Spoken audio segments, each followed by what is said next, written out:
Look at him, eating whatever he wants, never gaining a pound, while I'm stuck with the boring special and can't lose an ounce. How's your lunch, man? Amazing. Yours? So good. Oh, I'm so happy for you. Cool, buddy. Weight loss isn't fair, but Mochi Health is. The affordable GLP-1 source that can fix your frustration with food. So, same time next week? No! Definitely. And your friends. Learn more at joinmochi.com. Mochi members have access to licensed physicians and nutritionists. Results may vary. At DSW, we ask the important questions, like, what shoes are you going to wear? Whether you're prepping for wedding season, festival season, or just planning the ultimate vacay, the right shoes can make or break an RSVP. So own the moment. You've got big plans, and we've got just the shoes. At the perfect price, of course. Get ready to get ready with Designer Shoe Warehouse. Head to your DSW store or dsw.com today and let us surprise you. Voices for Justice is a podcast that uses adult language and discusses sensitive and potentially triggering topics, including violence, abuse, and murder. This podcast may not be appropriate for younger audiences. All parties are innocent until proven guilty in a court of law. Some names have been changed or omitted per their request or for safety purposes. Listener discretion is advised. My name is Sarah Turney, and this is Voices for Justice.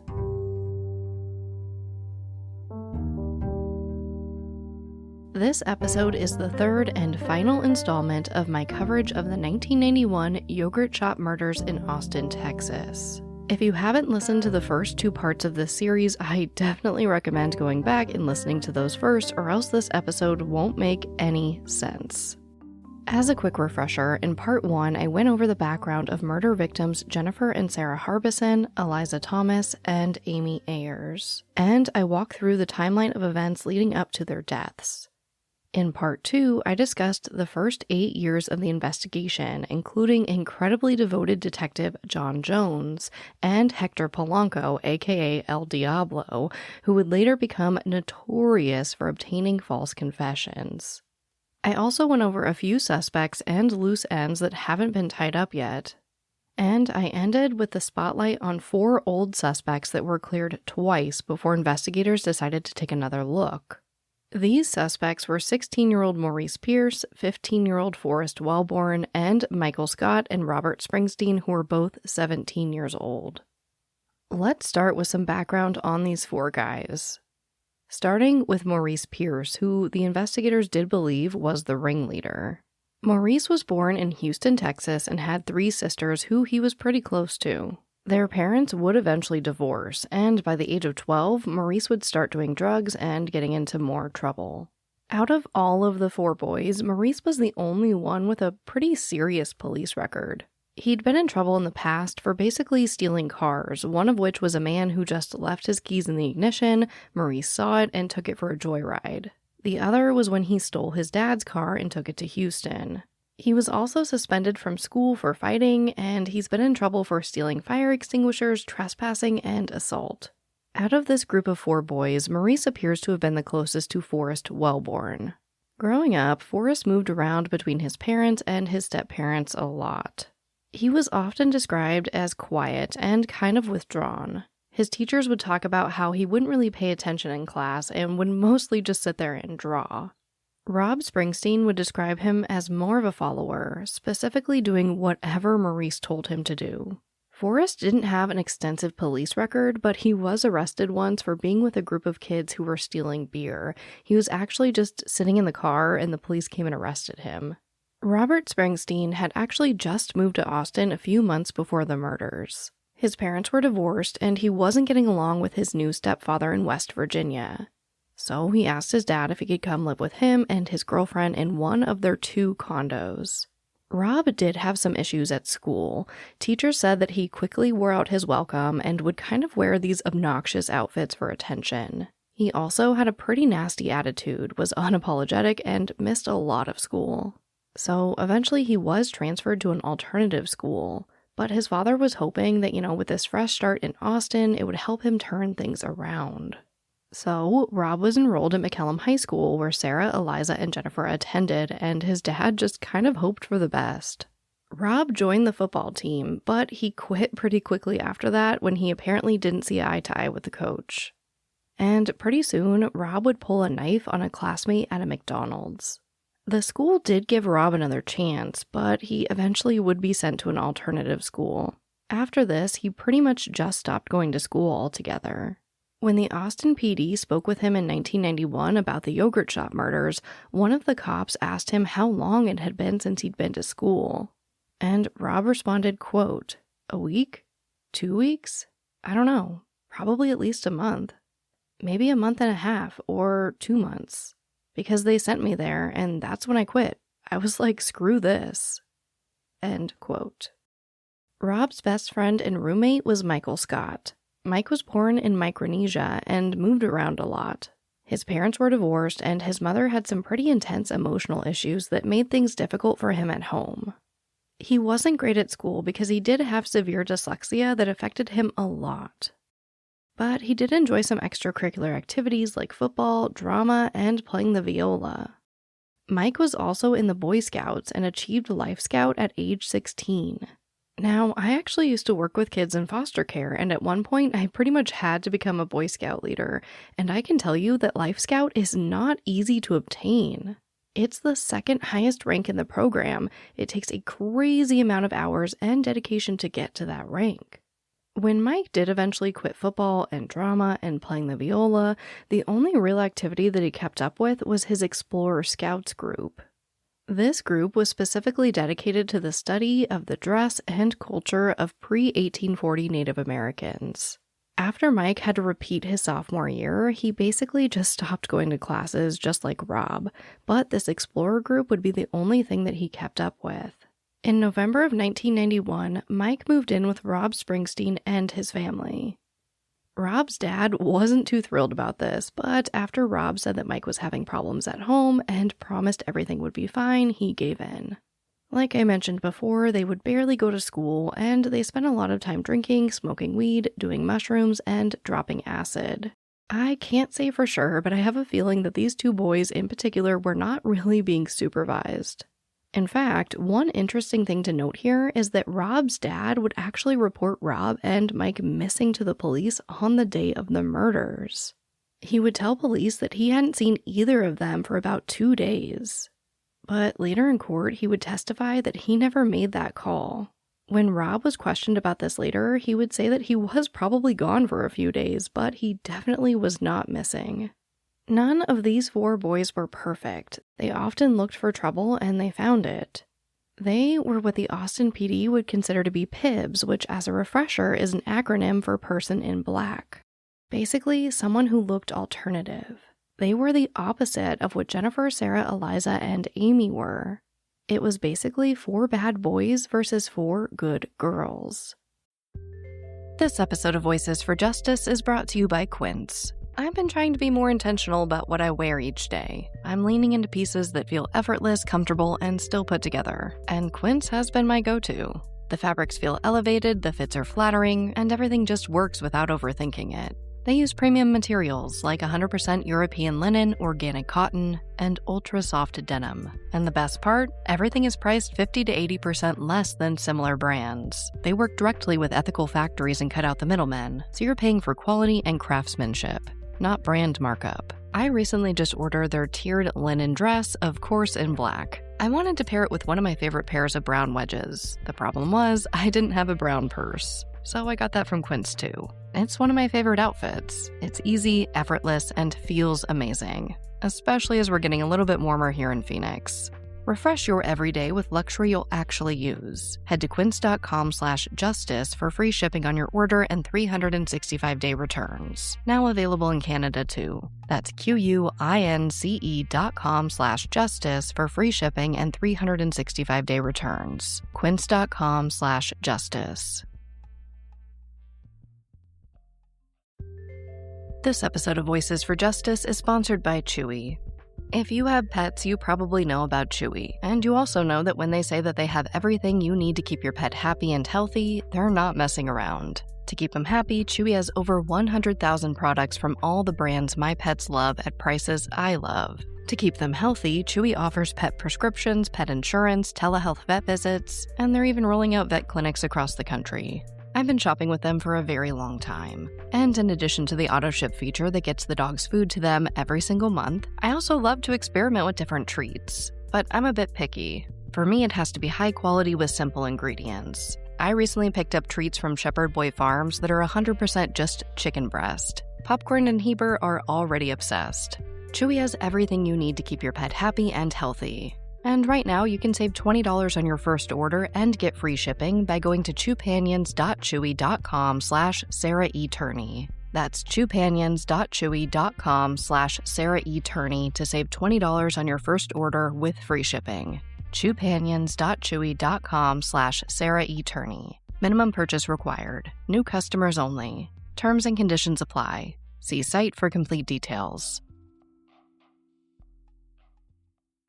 Now that we've learned a little bit more about who these guys were as teenagers, let's take a look at what they said that they were doing on the day of the murders. We're also going to take a look at this trip that they took that weekend. This, unfortunately, is kind of a mashup of all four of their stories, but you should be able to follow along, so just bear with me. On Friday, December 6th, 1991, Mike and Rob say that they woke up in their condo, despite having been reported missing from that condo by Rob's dad. But they say that they woke up, went to the pool, smoked some weed, and after this, they left and pretended to go to school. After this, they ended up at McCallum High School so that Mike could talk to a girl named Amber that he really liked before the bell rang. So they weren't actually attending school, they were just going there to kind of see their friends. Mike would say that they got there by riding the city bus, but Rob would say that he didn't know how they got there, but it definitely wasn't the bus.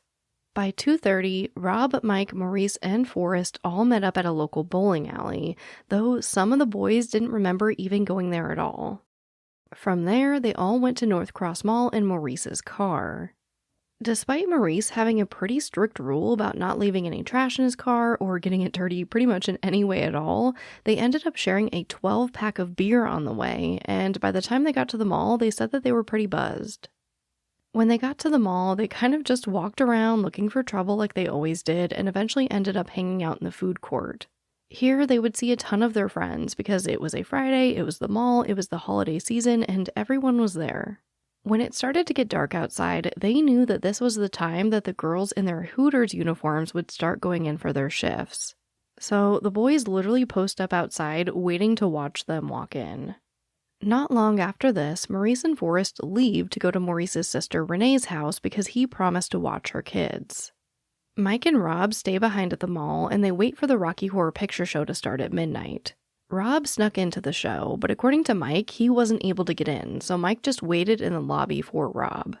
They actually wanted to attend a cast party that night, but they weren't able to find it, so they just got a ride from someone at the mall and were dropped off at Mike's mom's house. This would have been about 2 or 2:30 in the morning. But the thing is, Mike has a pretty different recollection of this night. He says he remembers all four of them being together, but not at the mall. According to Mike, Maurice picked them up and took them to 6th Street where they had some beer. From what I could gather, 6th Street is basically a popular area for bars and nightlife. So whether they picked up some beers and went to 6th Street or they were served on 6th Street because maybe they had some type of fake IDs, I don't know. Mike just says that they were there, and this area will come up again. But after they all have a few beers, Mike insists that he and Rob were back at their condo by 10:30, where they actually watched Robin Hood with Kevin Costner and fell asleep. Mike's story will more closely mirror the story that Maurice would tell police when he was arrested for having the gun about a week later. Maurice remembers hanging out with Forrest in this area that they called the Fungus, which was basically like this grassy area where kids would hang out and drink and smoke. According to Maurice, this is before Forrest borrowed his gun and possibly killed the girls. But we'll get to that in a minute. Although their stories are kind of all over the place for the day of the murders, they would all become a lot more consistent for the next day, Saturday, December 7th. On this day, everybody slept in pretty late, Mike and Rob at the condo and Forrest and Maurice at Renee's house. Maurice and Forrest spent the entire day watching Renee's kids until about 9:30 at night. Rob didn't do much of anything that day, and Mike would spend the day with his explorer group for a craft session. That day, they were hand sewing turkey feathers to make a fringe for their pants. I don't know all the specifics of it, but it seems pretty cool. And according to the members of the group, Mike was his normal, happy self. Around 10 p.m., Maurice picks up his father from work, drops him back off at home, and then uses the car to grab the boys and go to 6th Street until about 2 a.m. After this, Maurice and Forrest drop off Mike and Rob at their condo. Then Maurice drives the car back to his dad's house so he would have it for work in the morning. He and Forrest then start walking back to Maurice's sister's house. But along the way, they see a Nissan dealership and specifically a brand new gold Nissan Pathfinder with the keys in the ignition. So like Maurice had done in the past with that other vehicle, he hopped in and drove through the chained off exit of the dealership. Then he and Forrest went to go pick up Mike and Rob. First, they go to the lake to shoot the .22 pistol, but they get bored. So they decide to take a ride to San Antonio to go visit Mike's girlfriend, so he could essentially break up with her. But Maurice gets lost on the way and they have to stop for gas. While they're filling up, Rob goes in and buys a soda and a Sunday newspaper. They end up stealing the gas, which is no surprise to the attendant who had already written down their license plate number. And this is where one small thing would lead to a lot of confusion down the road. When the attendant calls the police to report the stolen gas, there's some type of error with the date. Either the attendant gave the incorrect date or the officer wrote down the date incorrectly. Either way, the report would reflect that they were there on Saturday morning instead of Sunday morning. This would ultimately be used against them in court. If this trip happened on the night of the murders and into the early morning of Saturday, it looked a lot like them trying to get out of town right after they allegedly killed the girls. But if this was the next day and they were taking their time, babysitting all day, going to this Explorer group craft session, well, that looks a little less suspicious. Either way, on the way to San Antonio, Maurice apparently falls asleep at the wheel, hits something, and they get a flat tire. But by 9 or 9:30 on Sunday morning, they finally make it to Mike's girlfriend's house in San Antonio. Her parents actually weren't home, so she wouldn't let him inside of the house, so they just go for a walk instead. While Mike was doing that, Rob read from the Sunday newspaper, specifically the story about the yogurt shop murders, and he did this out loud, reading it to Maurice and Forrest. After this, they drive back to Austin, and by 1:30, Maurice drops off Mike and Rob and returns the Pathfinder to the dealership. He and Forrest then walk back to his sister's house. For the next week or so, things are pretty quiet. Then Maurice would end up changing all 4 boys' lives forever with one cocky mistake. Like I told you at the end of part 2, on December 14th, 1991, Maurice Pierce was arrested at the North Cross Mall. This happened after reports came in that Maurice was walking around with a loaded .22 pistol in his pocket. So the Austin police came and got Maurice and his friend Forrest Wellborn. When they ask Maurice why he would be carrying a loaded gun in the mall, he just shrugs and says, quote, "just to be carrying it," end quote. When they noticed that Maurice's gun was the same type of gun used in the murders, they impound it as evidence. And then they send in their best player, Mr. Hector Polanco, Mr. El Diablo, Mr. Rip the Truth right from your heart to get that confession. By 6 a.m. the next morning, Maurice tells Polanco that he didn't kill the girls, but he knows who did, his friend Forrest Wellborn. Maurice also tells him that the gun that they took from him was probably used in the murders. He says that on the day of the murders, he and Forrest met up with a guy named Mace, who would never be identified. Maurice tells Polanco that Mace was the leader of a group of skinheads and that Forrest decided to leave with this group at that point. But before he does, he asks Maurice to borrow the gun. This was around 10 or 10:30, and when Forrest returned a few hours later, Maurice says that he smelled like hairspray, had a scratch on his neck, and that 6 bullets were missing from the gun. He also says that Forrest told him he did something bad, and that he wants to do it again. So of course, the police are all over this. They have Maurice sign a statement at about 2:30 p.m., and then they actually go to Maurice's father's house where they speak with him, and he makes small talk with the police, kind of showing them his guns and his ammo. At this point, Maurice also explains that he got the gun from his friend Johnny Holder, who had taken it from his dad. Maurice was actually supposed to pay him $100 for this gun, but he ended up just stiffing him.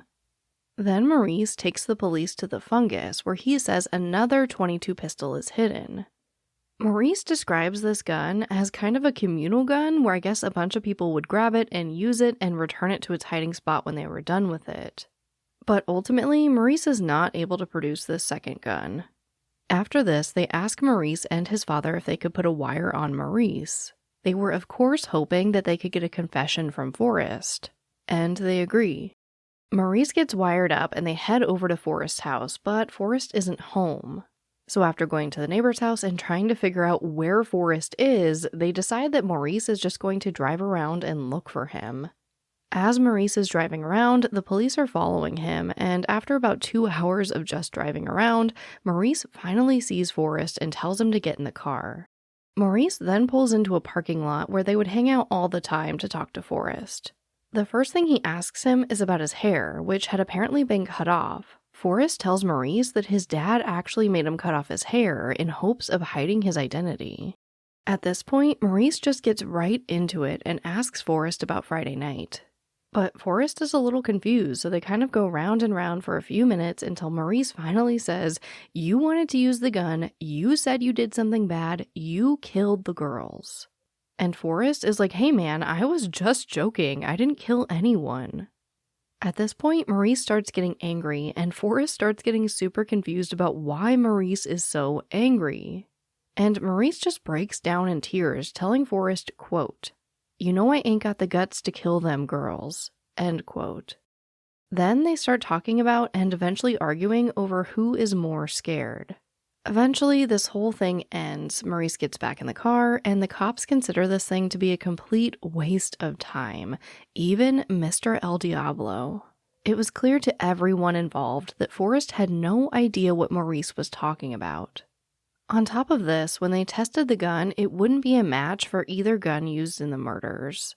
This would just be one of the 50 confessions they would eventually obtain in this case.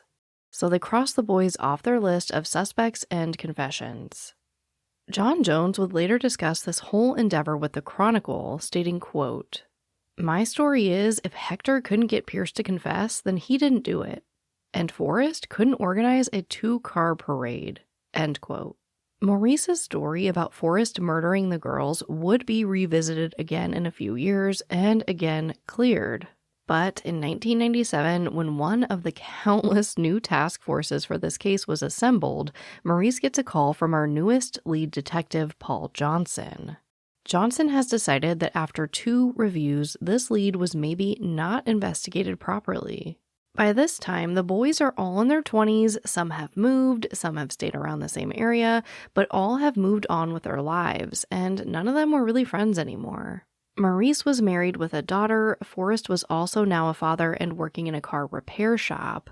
Mike worked a variety of jobs and would assume responsibility for his girlfriend's daughter. And Rob was back in West Virginia working double shifts and helping his wife renovate a cabin that they had inherited. When Maurice gets this call in 1997 from Johnson, he's super friendly, so Johnson decides to interview him. Maurice tells Johnson that he wants to recant his original statement from 1991, and he adds, quote, "I know I made a statement when I was arrested that said that Forrest told me other details about the murders. I don't remember any of that now. I know I was very nervous, and I was trying to say things to help me get out of the police interview. And they were twisting my words up." End quote.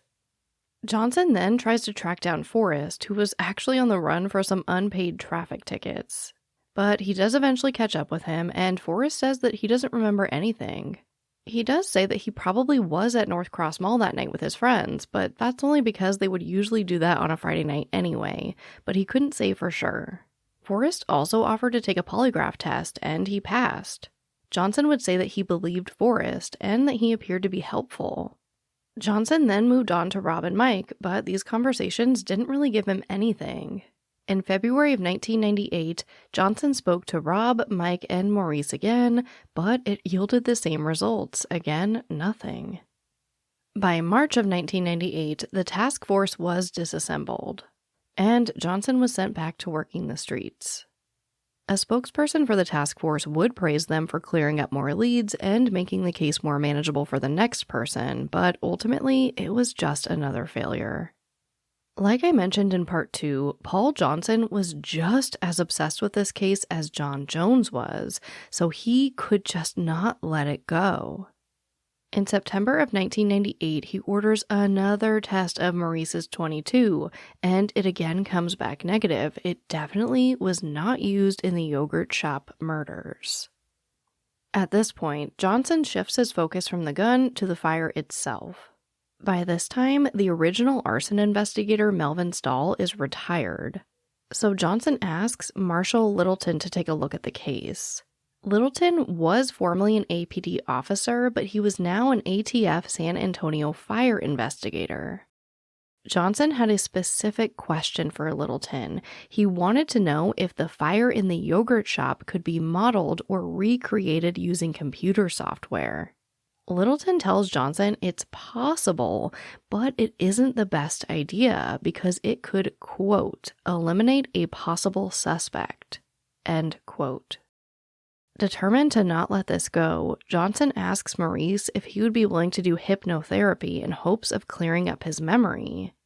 And although Maurice's lawyer is absolutely against this, Maurice agrees, and ultimately nothing comes of it. They pretty much seem to have nothing against these 4 now men. They do have Maurice's statement from 1991 about Forrest possibly killing the girls. But they also have statements from the original officers stating that it was very unlikely to be true, and more statements from the guys saying that they didn't do anything, including Maurice taking back those original statements. But again, Johnson just can't let this one go, so he orders more gun and blood tests, but again, they give him absolutely nothing to place these 4 guys at the scene. In December of 1998, they actually get a pretty interesting tip. Reese Price, the former I Can't Believe It's Yogurt manager, actually calls Johnson to talk about some harassing phone calls that she and Jennifer Harbison had received prior to the murders. These phone calls came to their homes and to the yogurt shop. Reese Price also had a pretty scary encounter that she thinks may have been related. Before the murders, her apartment had actually been broken into. The person who broke in didn't take any valuables, but this person did go into Reese's underwear drawer and arranged a few pairs of her underwear on her bed and placed a knife from her kitchen on top. She also told Johnson that at the time of the murders, she and Jennifer Harbison looked a lot alike. They were both small and they both had long, light brown hair. Johnson is all over this and he asks Reese to come down to the station for an interview. In that interview, Reese mentions that crawlspace area that connected the yogurt shop and the party store next to them. And she adds that she and the other girls often heard noises up there. She also says that one night she was closing down the shop and she noticed shoe prints on the toilet seat in the men's room, and the ceiling tile above it was out of place. She couldn't confirm for sure if someone used the crawlspace to move between the party shop and the yogurt shop, but she believed that it was possible. Early in 1999, Johnson asks Littleton again about using that software to help model the yogurt shop fire. And Littleton again advised against it. He said that basically there was just too much opportunity for error. Littleton added that if they had the ladder and that metal shelving unit that had been lost, it might be a lot easier to do something like that, but for the time being, they should hold off. Chief Stan Nee was on the job for about 9 months when he gave Paul Johnson another opportunity to put together a task force for the yogurt shop murders. This time, Johnson would act as a case agent while Senior Sergeant John Neff acted as the unit's supervisor.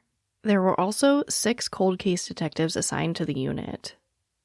At this time, Kenneth McDuff was still considered to be an active suspect, along with the Mexican nationals, some folks who practiced Satanism, and of course, Maurice, Rob, Mike, and Forrest. But the focus really seemed to be on Maurice specifically. On August 6, 1999, Johnson hosted their first meeting, and he opened it with a 205-slide PowerPoint titled, quote, "The investigative plan to pursue Maurice Pierce," End quote. This presentation would last 4 hours. At this point, they start looking for anyone who might be able to help them gather more information to place the boys at the scene that night.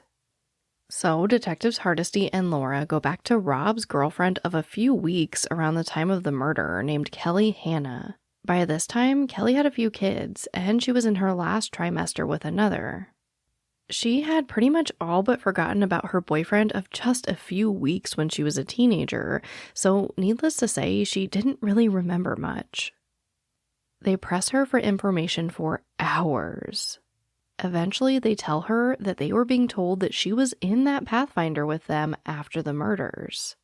She then breaks down crying and apologizes, saying it was probably just the hormones and that she was doing her best to remember. Finally, they ask her who she thinks would be most likely to kill the girls, and she says Mike Scott.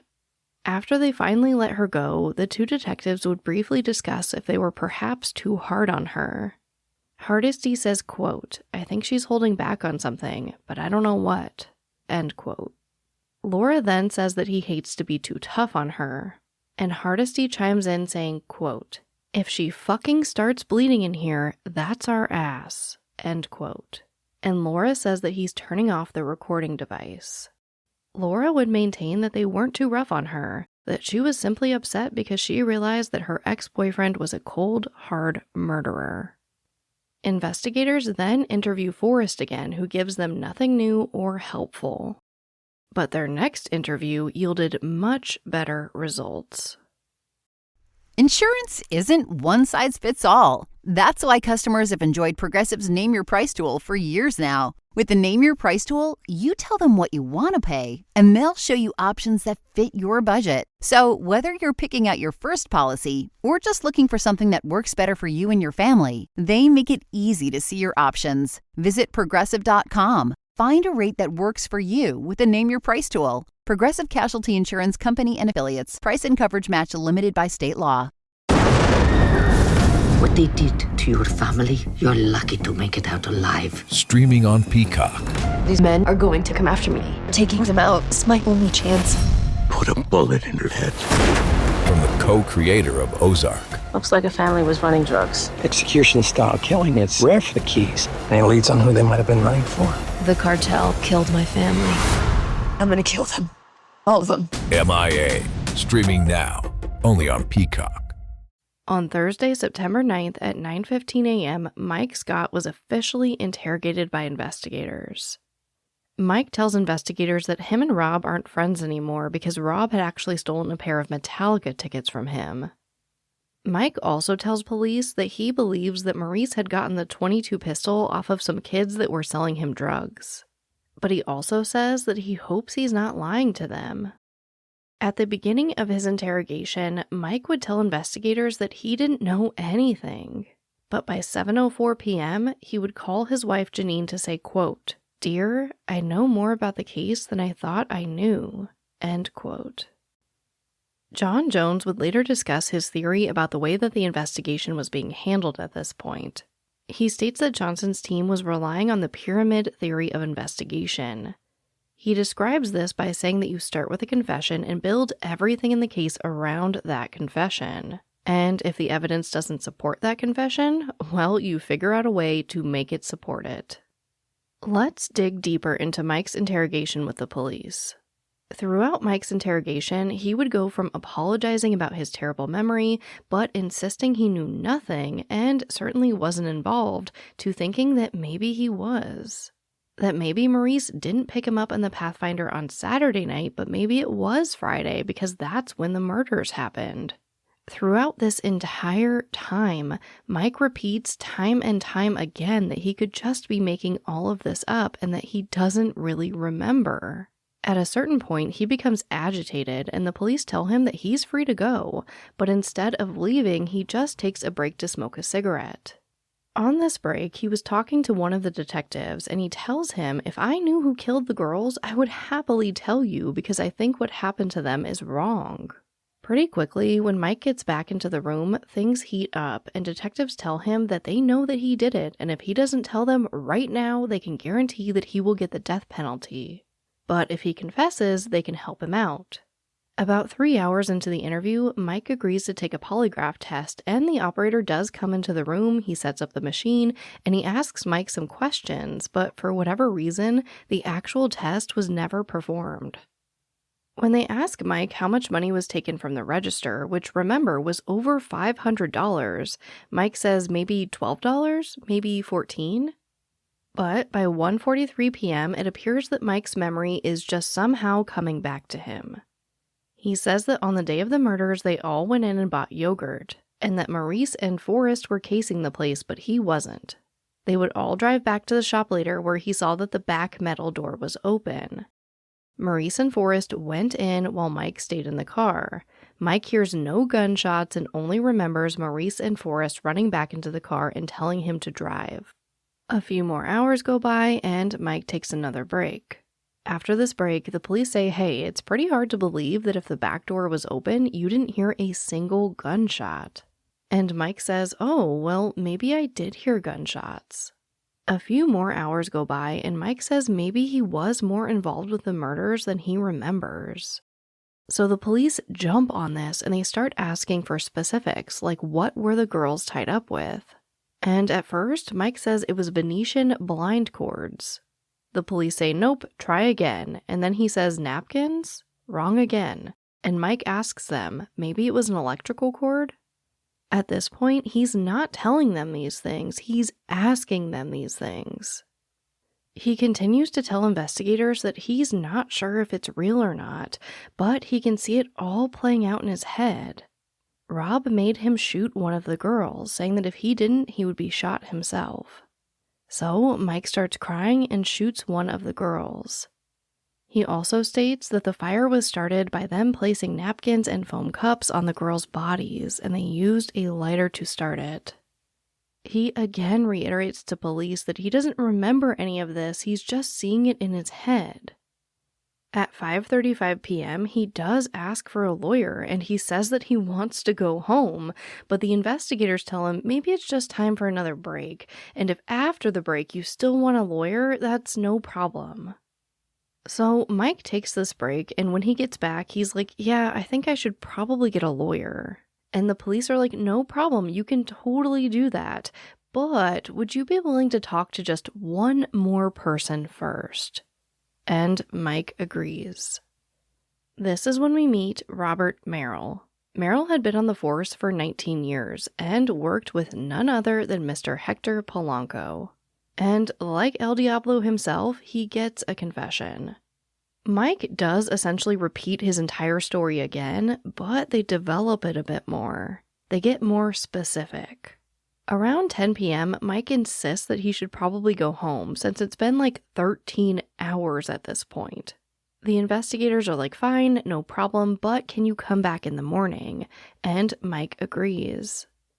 Mike gets back to the station the next day at about 10:30 in the morning, and he says like, hey guys, I'm not sure how that all happened last night, but again, I don't remember doing any of the things that I told you I did the night before. This obviously did not sit well with the investigators, and they ask him what he means. And at this point, Mike starts telling the story again, but he's adding things and he's changing things, and this really irritates Robert Merrill. At one point, Merrill ends up taking out that .22 pistol that they took from Maurice back in 1991, and he shows it to Mike, asking if he remembers the gun. But when Mike's not sure, things start to escalate really quickly, and Merrill literally puts the gun to Mike's head. This is something that Merrill would deny in court, but the video evidence is pretty tough to contest. Just like the day prior, Mike folds. Okay, what you guys are telling me must have happened. I might not remember it, but I guess it happened. If you've been a listener of mine for pretty much any amount of time, you probably know how much I love real audio. So I am going to play you 3 clips from Mike's interrogation so you can see this transition and judge for yourself. In the very last clip, you will hear the detective ask Mike about the gun, and in the video, you can see him show him the gun and then put it to his head. This video, as well as every video used for these episodes, will be in the resources section for this case on voicesforjusticepodcast.com. But here are the clips. You want the truth, and you know what the truth is. You're having trouble with the memories or flashbacks. You know what happened. You're scared to tell us. I don't blame you. It's a horrible thing what you saw in there. Look, can I tell y'all what I keep seeing in my head? Tell us what you see in your head. I keep seeing these girls get shot. Right. Tell us what that looks like. Tell us what you see specifically. How they're getting shot and who's shooting them. Come on, Michael, you're doing good. Tell us. Let's do this today. Let's do it. Seeing the girl, I remember seeing her down. I remember one girl screaming, terrified. Okay? I don't know if this is real or not, or if this is, Michael, it's real. It's okay. You can present it to us any way you want. It's real. Mike, look at me. You're remembering what happened because you were inside there, right? You're remembering what happened. I don't honestly remember going in the building. But you were in the building. You went in there with me. I don't believe that, Michael. You do remember going in there. And you know you were in there. Did you shoot any of those girls? No, sir. Then tell us what happened. What did those two boys do to those girls? You want to live with this the rest of your life? No, I don't. Then get it out right now. They're you over. They're the ones that shot the girls. Do it. What did you see happen? At some point, Maurice hands you that revolver. What does he say to you? Either shoot him or you're next. That's what he said. Because I didn't want to do it. Right. Either shoot him or you're next. What do you remember hearing then? I remember looking at this girl. I cry. I hear Robert saying, "Do it, do it."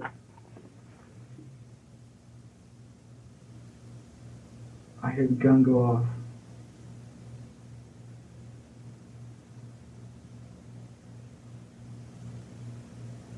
I only pulled the trigger once.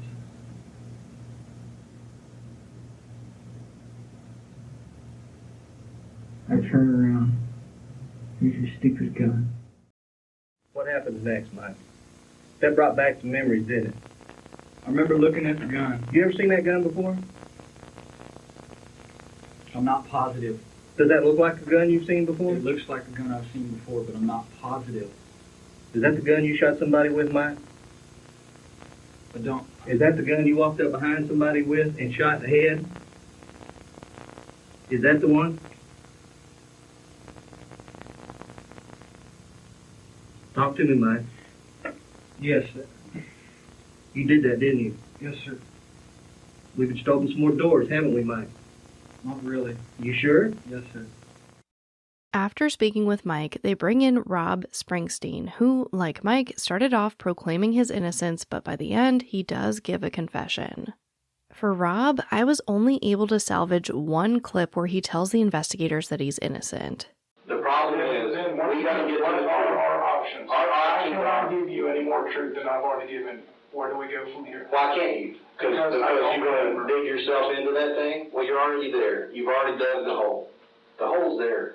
Oh, that I'm in it. I don't know. That's what I keep telling you guys. I mean, my God, this was 7 years ago. But this is one of the most significant things that ever happened in your life. That's what I keep trying to explain to you. If I was there and I partook in this, I would remember these things. And you do remember these things. No, I don't. No, I do not. You're the coldest guy I've ever talked to in my life. Are you a cold-blooded murderer? No, sir, I'm not. I think you are. I think Maurice is absolutely true about you. Well, then you're the coldest guy I've ever talked to. Pardon me? Then let's take whatever actions we need to take. If that's what you believe and that's where you think this case needs to go, then let's go there. We don't want to go there. But I'm doing everything I can and have exceeded my limits of helping you guys. Where do we go now? There are more clips available, but without being able to read the captions, it's pretty difficult to make out what they're saying, so I'm just going to summarize it for you here. After Rob tells investigators that he's innocent, somewhere along the way, he starts to change his tune. In the video I found, they ask Rob, "What did Maurice make you do with the 380? What did he tell you to do?" And with his head down, he says shoot her in the back of the head. He asks which one, and he says he doesn't know. They ask him where he shot her, and he actually puts his index finger on the investigator's shoulder, which, as a quick reminder, all 4 girls were shot in their heads, nowhere else. The investigator kind of just goes right over this and just continues to ask where, and Rob says Maurice wanted him to shoot her in the back of the head, but he didn't want to shoot her. They then ask, was she already down? What happened? Just say it. Answer it, Rob. What else did you do? And Rob says he doesn't know. But the investigators do what they do, and they continue to press him, saying, yeah, you do. And then the investigator says, quote, she wasn't dead yet, was she? End quote. He's referring to Amy Ayers, who was the only girl shot with the .380 and the only girl to be shot twice. The audio is so bad at this point that I can't tell if Rob even answered the question about Amy not being dead after she was shot. This would later be a problem in court because the police would actually have to tell the jury what they say happened versus them being able to hear it clearly on the audio. But the investigators go on to say, quote, and warning here, it's pretty graphic language, but it's true to the story. You fucking know you fucking raped her. Just say it. End quote. And Rob seems pretty agitated and finally says, quote, I stuck my dick in her pussy and I raped her. End quote. On October 6, 1999, Mike, Rob, Maurice, and Forrest are arrested for the yogurt shop murders. People in the community were shocked. They couldn't figure out why these kids would do this. The principal of McCallum High School would even come out and express disbelief that the kids would even be able to keep a secret for that long. On November 29, 1999, there was a hearing where Robert Merrill gave testimony about the series of events that the state would be presenting to the court. He said that Maurice came up with the idea. Maurice bought the yogurt while Mike and Rob went to the back room and propped open the door. Then they all went to the mall and waited for the store to close. Forrest stayed in the car as the lookout. Rob and Mike had the girls get undressed and tied them up with their clothing while Maurice went to the register. Maurice then quickly became angry because there wasn't a lot of money.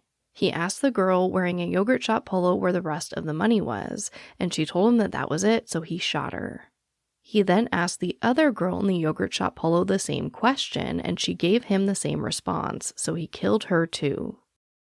Maurice tells Rob to rape one of the girls and tells Mike to do the same, but Mike couldn't perform, so he tells her to kill her instead. Mike then shoots Amy and Maurice shoots her again. They then piled up the bodies, set them on fire, and left out of the back door. It's important to note here that when the case did proceed to trial, the testimony about the last two people in the shop, those people in the hooded jackets, was totally eliminated and they weren't able to use it. Also, instead of using the original report from arson investigator Melvin Stahl, they would be allowed to present a completely different theory about how the fire originated. Although Stahl initially believed that the fire had originated on that metal shelving unit and that the girls were actually burned from radiant heat, he would now state that after revisiting the case via pictures and seeing Littleton's new findings, he agrees that the fire started on the girls' bodies. Just like Mike said in his confession. Just like John Jones alluded to when speaking about his theory that they were reshaping evidence to fit the confessions they obtained. Ultimately, largely in part because Maurice and Forrest never confessed, they would never be charged with anything related to the murders. After being extradited from West Virginia to Texas on May 30th, 2001, Rob Springsteen would be sentenced to death.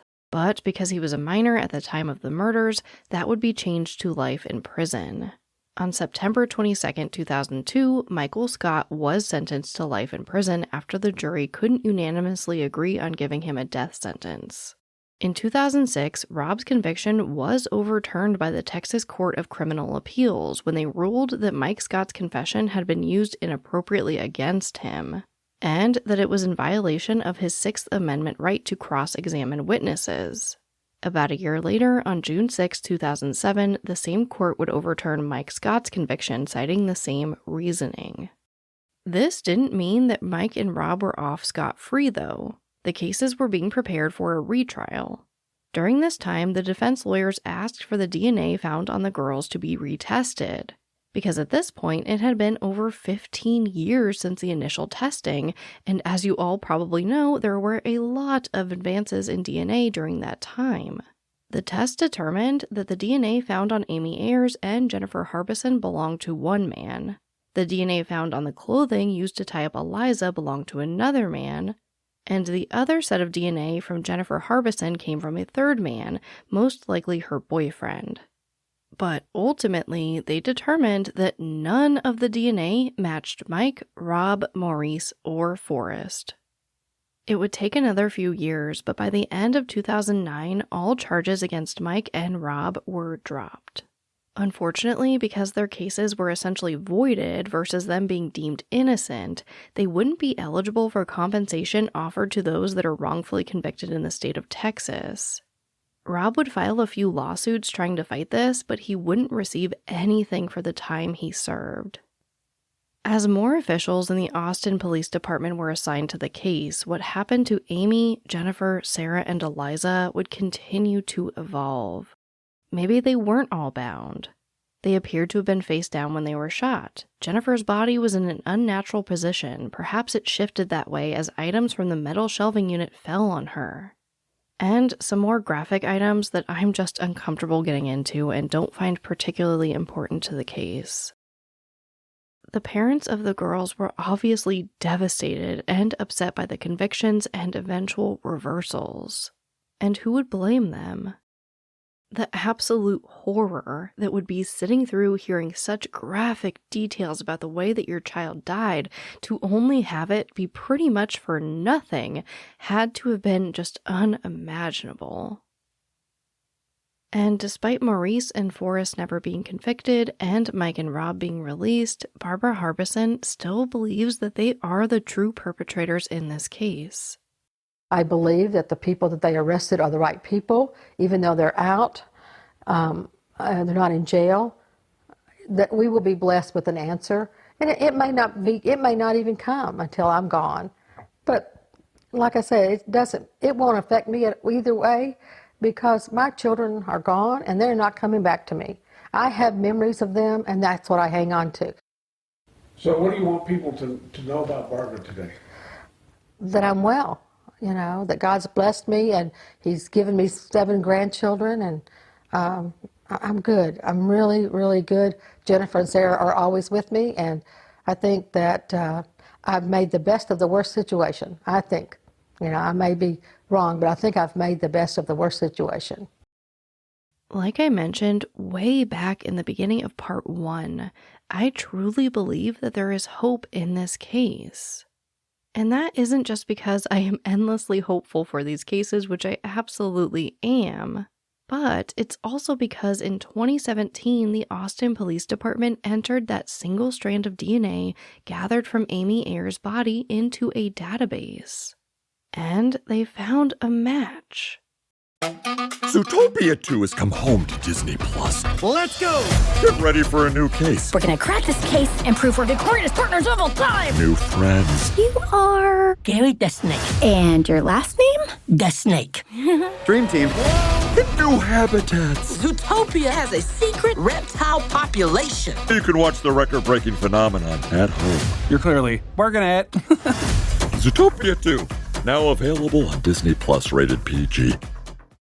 Starting a business can seem like a daunting task, unless you have a partner like Shopify. They have the tools you need to start and grow your business. From designing a website to marketing to selling and beyond, Shopify can help with everything you need. There's a reason millions of companies like Mattel, Heinz, and Allbirds continue to trust and use them. With Shopify on your side, turn your big business idea into... Sign up for your $1 per month trial at shopify.com/special offer. It was actually entered into the Public University of Central Florida Research Database.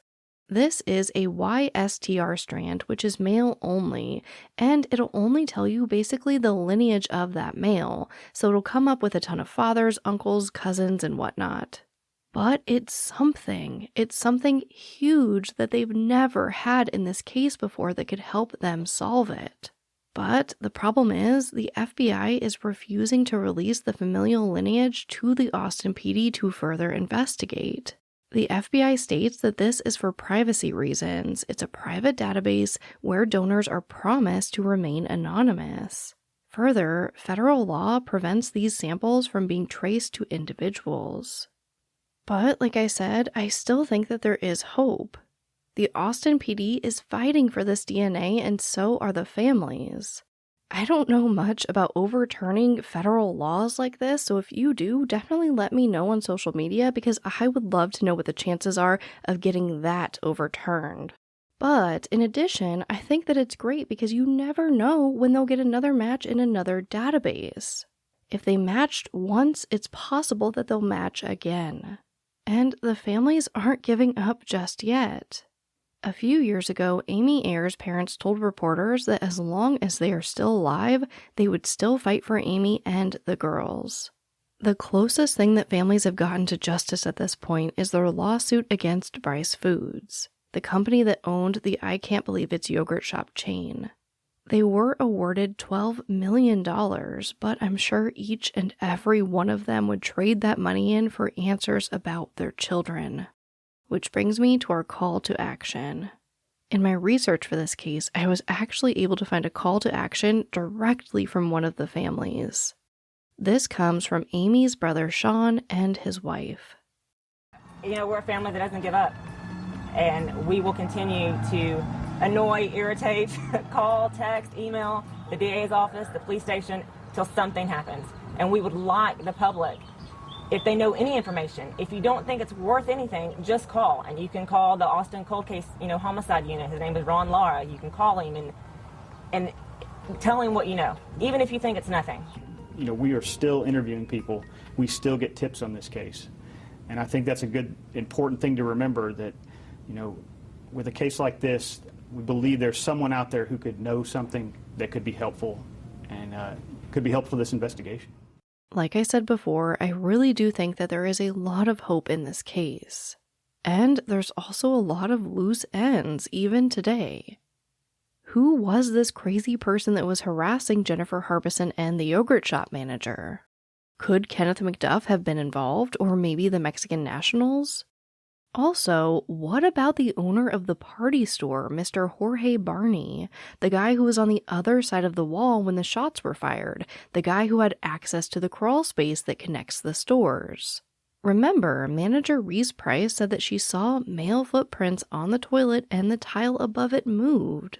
Could Jorge Barney have used the crawl space to escape after committing the murders? I think it's possible.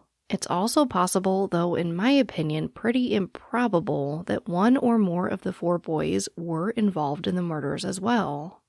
To be totally honest, I am really torn here. It hurts my heart to not be able to fully side with the parents of the victims when they say that they believe that Mike, Rob, Forrest, and Maurice killed their daughters. At the end of the day, none of us know what happened to Sarah, Eliza, Amy, and Jennifer. But there were 50 confessions in this case, and ultimately, the courts voided Mike and Rob's sentences due to their confessions and DNA evidence. So whether or not they did commit this crime, they were cleared of it, and I think that needs to be discussed. We also discussed a lot of crazy interrogation techniques, from the pregnant woman to Hector Polanco being this iconic figure who could just rip the truth out of your heart, who would later be known as this guy who got all of these false confessions. It's just a huge topic in this case that I really think needs to be addressed. And since I am by no means an expert on the subject of false confessions or wrongful convictions, I reached out to the most knowledgeable person I know on these subjects, Maggie Freeling. Maggie has been a journalist for 10 years. You might remember her from the documentary The Disappearance of Maura Murray. But she also hosts the Unjust and Unsolved podcast as well as the Suave podcast, both of which are about these very topics. She has spent years speaking to exonerees and going over evidence in a variety of wrongful conviction cases. So here is me and Maggie discussing false confessions, wrongful convictions, and how we can hopefully improve in the future. The tactics, that's certainly one of them. But then, the one that I see the most is keeping them in there for so long, threatening. In the yogurt shop murders, it was very clear that Scott was threatened. He put a gun to his head. I can't imagine, being a young person. I know they were in their 20s, but, again, they're not you or me with some sort of higher education who knows all these things. Being in your 20s with a gun to your head by a cop saying, I know you did this, confess. 12 hours in an interrogation room. I mean, the leading causes of wrongful convictions, and this is from the Innocence Project: real or perceived intimidation by law enforcement. We have that. Mm-hmm. Use of force by law enforcement. I would say a gun to the head is a use of force. Compromised reasoning ability due to exhaustion, stress, hunger, substance use, mental limitations, limited education, devious interrogation techniques, saying things like, well, your friend's in the next room confessing. I mean, police are allowed to lie to you. Mm-hmm. And fear, they usually threaten them. If you don't confess and we get you for this, you're getting the death penalty. Just confess and we'll give you 30 years instead of death. Do you want to die? It is, to me, I can see how somebody would falsely confess to just say, I just got to get out of here. Exactly like you said. I just got to get out of here. I've been in here 12 hours. I'm hungry. I'm tired. I'll fix it later.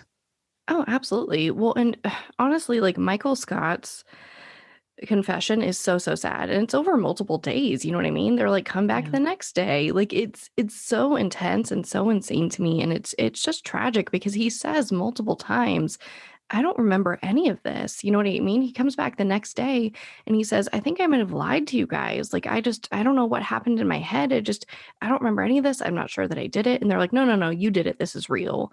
And it's so sad because there's so many points in which he kind of comes to grips with reality about like, wait, I didn't do this.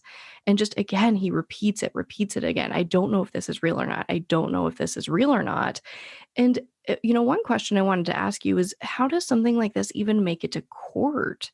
Like they only looked at it a few years later and decided like, whoa, that was definitely a coerced confession. How does it make it to court in the first place? I don't get it.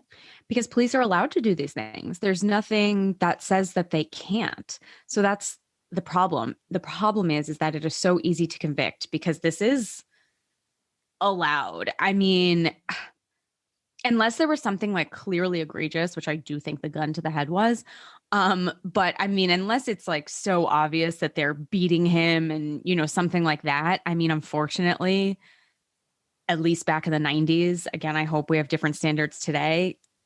This was okay. They can lie. They could do these things. They can hold you for hours. You're a suspect in a murder conviction. I mean, the courts are on the cop's side in this sense. And that's the hardest part. It is so easy to convict. He confessed. Why would he confess to something he didn't do? Obviously we know now, but back then, I mean, juries didn't really know that. And then once you're convicted, it is so hard to overturn. It is so hard to overturn. These guys got lucky because the DNA did it for them, but there's so many cases that doesn't really happen. I ask the same thing though. How does this make it to court? Because to me, it's just so obvious that it shouldn't, but it does.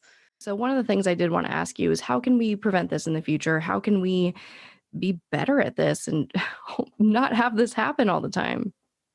Well, prosecutors are elected. So, I didn't really know this until I started doing the work, but you elect them. I mean, here in Manhattan, Cy Vance is up for election, and there are a number of wrongful convictions that have been waiting on him to look at the cases. So, when we're looking at voting, you can vote in these prosecutors, the district attorney, and then they, it's under their office. So the district attorney is elected, and you look at people who are more progressive and are looking at starting conviction integrity units, conviction review units.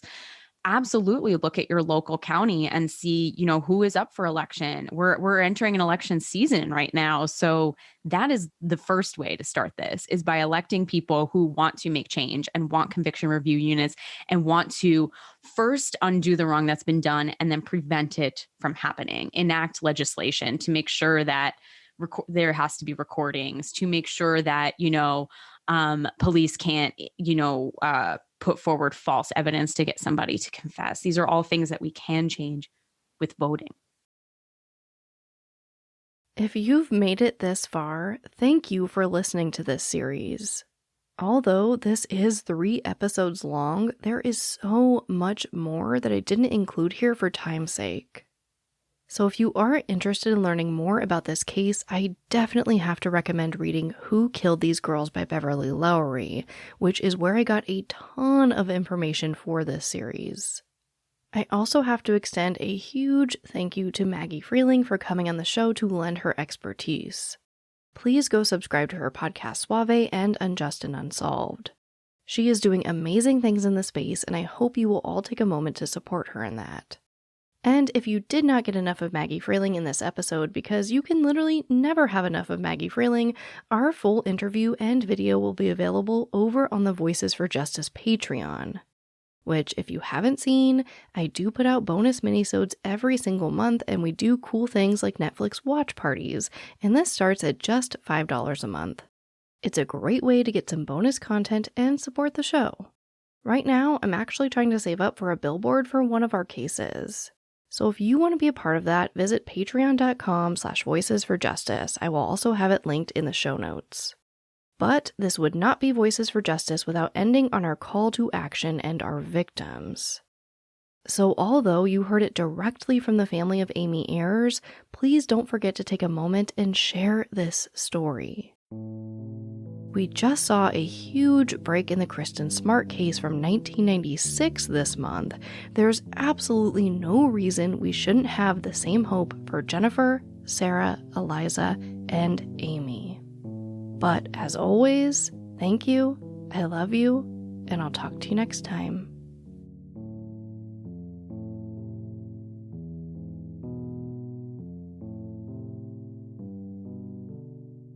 Voices for Justice is hosted and produced by me, Sarah Turney. For more information about the podcast, to suggest a case, to see resources used for this episode, and to find out more about how to help the cases I discuss, visit voicesforjusticepodcast.com. And if you enjoyed this episode, please take a moment to rate and review the show in your podcast player. It really does help more people find the podcast and these cases in need of justice.